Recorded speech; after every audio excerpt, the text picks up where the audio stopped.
NEET പരീക്ഷാ ക്രമക്കേടിൽ പ്രതിഷേധത്തെ തുടർന്ന് രാജിവെച്ച കേന്ദ്രമന്ത്രിയെ പുകഴ്ത്തി സെൻട്രൽ യൂണിവേഴ്സിറ്റി കേരള. ഔദ്യോഗിക സോഷ്യൽ മീഡിയ അക്കൗണ്ടുകളിലൂടെയാണ് ധർമ്മേന്ദ്ര പ്രധാന് പ്രശംസ. പ്രതിഷേധ കമന്റുകളുമായി വിദ്യാർത്ഥികൾ.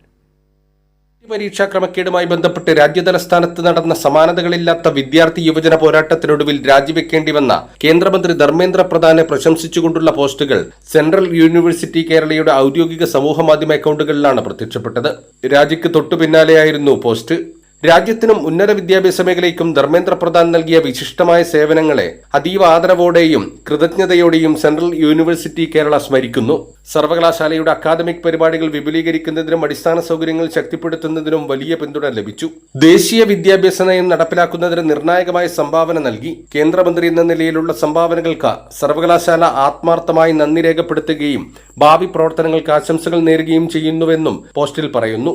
നീറ്റ് പരീക്ഷാ ക്രമക്കേടുമായി ബന്ധപ്പെട്ട വിദ്യാർത്ഥി യുവജന പ്രതിഷേധത്തിനൊടുവിൽ ഗത്യന്തരമില്ലാതെ രാജിവെച്ചൊഴിയേണ്ടി വന്ന കേന്ദ്രമന്ത്രിയെ പുകഴ്ത്തിയ നടപടിക്കെതിരെ വിദ്യാർത്ഥികൾ രംഗത്തെത്തി. പ്രതിഷേധവും പരിഹാസവും നിറഞ്ഞ നിരവധി കമന്റുകളാണ് സെൻട്രൽ യൂണിവേഴ്സിറ്റി കേരളയുടെ ഔദ്യോഗിക സമൂഹമാധ്യമ അക്കൗണ്ടുകളുടെ പോസ്റ്റിന് താഴെ നിറയുന്നത്. കൈരളി ന്യൂസ്, കാസർഗോഡ്.